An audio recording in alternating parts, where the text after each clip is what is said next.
और दिल्ली से बड़ी खबर, जहां लोकसभा चुनाव को लेकर बड़ी बैठक, केंद्रीय गृह मंत्री अमित शाह और सीएम योगी मौजूद। मंत्रिमंडल विस्तार पर चर्चा संभव है। मिशन 24 को लेकर यूपी के नेताओं के साथ ये बड़ी बैठक, ये बड़ी मीटिंग, आगामी चुनाव की रणनीति पर मंथन होगा। बैठक में डिप्टी सीएम केशव प्रसाद मौर्य मौजूद है।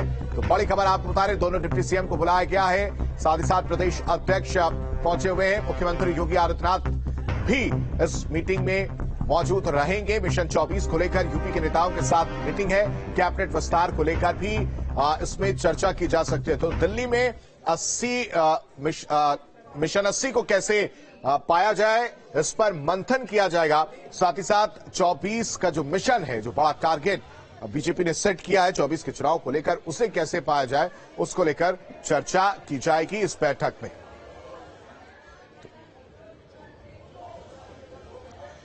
और खबर पर ज्यादा जानकारी के साथ निशांत राय हमारे साथ लाइव कनेक्ट है दिल्ली से। निशांत, सबसे पहले अपडेट।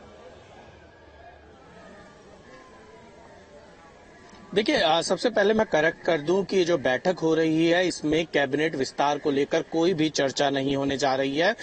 कारण ये है कि बीजेपी ने देश भर के ओबीसी नेताओं को इस बैठक के लिए बुलाया है और उत्तर प्रदेश के भी तमाम बड़े ओबीसी चेहरे इस बैठक में शामिल हैं। अगर बात की जाए डिप्टी सीएम केशव प्रसाद मौर्य, कुछ ही देर बाद इस बैठक में वो पहुंचने वाले हैं। भूपेन्द्र चौधरी जो प्रदेश अध्यक्ष है, हालांकि मुख्यमंत्री योगी आदित्यनाथ भी इस बैठक में है। साध्वी निरंजना ज्योति की बात की जाए, वीएल वर्मा की बात की जाए, संगम लाल गुप्ता की बात की जाए, ये तमाम नेता इस बैठक के लिए दिल्ली पहुंचे हैं। इसके अलावा अन्य राज्यों के भी ओबीसी नेता और जो बड़े पदों पर पदाधिकारी हैं वो इस बैठक के लिए पहुंचे हैं। और कुल मिलाकर बीजेपी की ये बैठक 2024 के लोकसभा चुनाव में ओबीसी वर्ग को किस तरीके से साधा जाए, इस पर है। बात की जाए उत्तर प्रदेश की, तो उत्तर प्रदेश वो राज्य है जो सबसे ज्यादा लोकसभा सीटें देता है और गैर यादव जितने भी ओबीसी वोटर हैं वो बीजेपी के साथ खड़े नजर आते हैं। लेकिन जिस तरीके से बिहार में तमाम विपक्षी दलों ने जातीय जनगणना का सिगुफा जो छोड़ा है, उसका असर उत्तर प्रदेश में भी देखने को मिल रहा है। एक तरफ कांग्रेस हस्ताक्षर अभियान चला रही है तो दूसरी तरफ अखिलेश यादव भी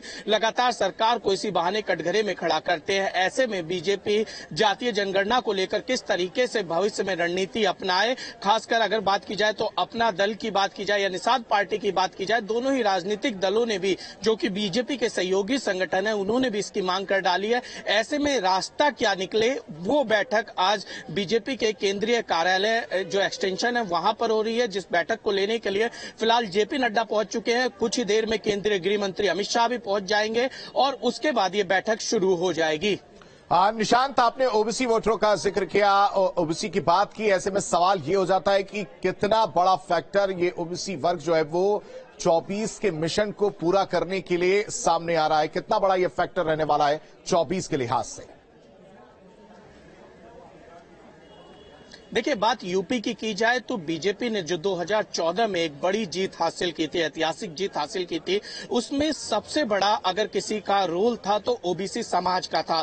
तमाम गैर यादव ओबीसी समाज बीजेपी के साथ जुड़ा था और केंद्रीय गृह मंत्री अमित शाह उस समय उत्तर प्रदेश के प्रभारी हुआ करते थे। उन्होंने जिस तरीके की सोशल इंजीनियरिंग की, तमाम विपक्षी दलों ने अपनी दांतों तले उंगली दबा ली और वही हमने 2017 में देखने को मिला, फिर 2019 में देखने को मिला और अब बीजेपी ये चाहती है कि 2022 के बाद 2024 में भी कुछ ऐसी स्थिति बने, जिसको देखते हुए हमने देखा कि दारा सिंह चौहान जो कि बीजेपी 2022 में छोड़कर गए थे, वो पार्टी में शामिल हुए। ओम प्रकाश राजभर की पार्टी ने बीजेपी के साथ गठबंधन किया।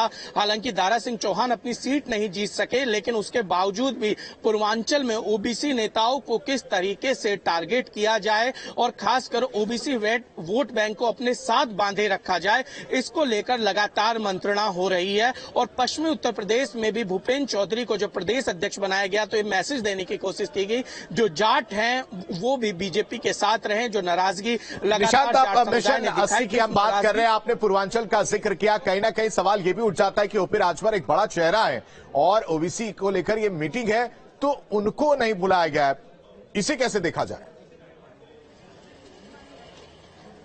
देखिए, बीजेपी संगठन की बैठक है। ओबीसी अगर बात की जाए तो राजभर जो है, ओपी राजभर, उनका अपना दल है। फिलहाल संगठन अपनी तैयारियां कर रहा है। यहाँ पर किसी अन्य दल के नेताओं को नहीं बुलाया गया है और सीधे तौर पर कहा जा सकता है कि अभी बीजेपी अपनी तैयारियां कर ले, फिर उसके बाद जो एनडीए में इनके घटक दल हैं उनके साथ चर्चा भविष्य में उसकी संभावना है। ठीक है निशान, तमाम जानकारी देने के लिए आपका बेहद शुक्रिया।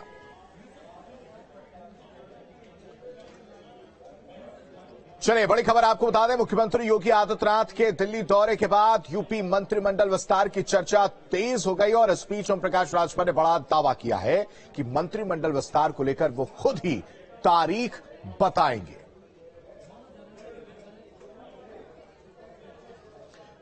तो अब सवाल ये है, हमारा नाम सबसे ऊपर है सूची में। जो सूची टाइप हुई है उसमें सबसे ऊपर है नाम है। हमारा नाम कौन काट सकता है? लंबी सूची है मतलब? नहीं, लंबी सूची नहीं है, छोटी सूची है। 7 तारीख तक धैर्य रखिए, तारीख हम बता देंगे। प्रदेश में राजस्व के 16 लाख भूमि विवादों पर सीएम ने निस्तारण का आदेश दिया था, जिसका अब पूरे प्रदेश